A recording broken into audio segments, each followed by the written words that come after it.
Was it you? The voice on the other end of the 2 a.m. phone call was my old boss, the same guy who told me I was redundant, less than 48 hours earlier. He was screaming, absolutely frantic. I could barely make out the words, but I got the gist. A multi-million-dollar project had completely vanished, and his career was about to vanish right along with it. And as he kept yelling, the only thing I could think to myself was I wrong to do it? Let me back up so you can decide for yourself. For 5 years, I was the engine at a fast-growing tech firm. I wasn't just some coder in a cubicle. I was the architect of their crown jewel. I built their entire client management system from the ground up, all by myself. This thing was the heart of the company. It ran sales, processed analytics, managed operations. Everything. It was, without a doubt, the single most valuable asset they had. I poured thousands of hours, late nights, and sacrificed weekends into making it perfect, all for a salary that never really felt like it measured up. My boss, Mark, he loved the results, but how it all worked, not a clue. To him, it was just magic that happened overnight. Then came a Tuesday afternoon. I get pulled into a Zoom call with Mark, and an HR person I'd never even seen before. The whole thing was cold, brutally quick. The HR rep just read from a script. Due to budget cuts and restructuring, your position has been eliminated. Budget cuts? The company had just landed its biggest client ever. A client they won because of my system.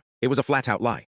A bogus excuse to cut my salary from the books now that the heavy lifting was done. They really thought the system would just run itself forever. Mark wouldn't even look at the camera. He just mumbled something about it being a tough decision. My access was cut off before the call even ended. First, I was devastated. Then, I got angry. They didn't just fire me. They tried to erase me, but they made one single critical mistake. They forgot to revoke my admin credentials on a back-end server. As I sat there stewing, I thought about all the sacrifices. I thought about Mark taking all the credit for my work. Asterisk my asterisk work. Asterisk my asterisk code. Asterisk my asterisk system. So I logged in, and with a few keystrokes, the entire project was gone. Not just the live version, I deleted every single backup I could get my hands on. For them, the fallout was catastrophic. The project was worth millions, and they had absolutely no way to recover it. Mark was fired, and last I heard, the company is staring down a massive crisis. I knew what I did could have serious legal consequences, lawsuits, fines, maybe even prison time. So was it satisfying revenge against a company that used me up and threw me away? Or was it a self-destructive act that went way too far? The answer to that question would come in the dead of night, when I was jolted awake by the frantic ringing of my phone.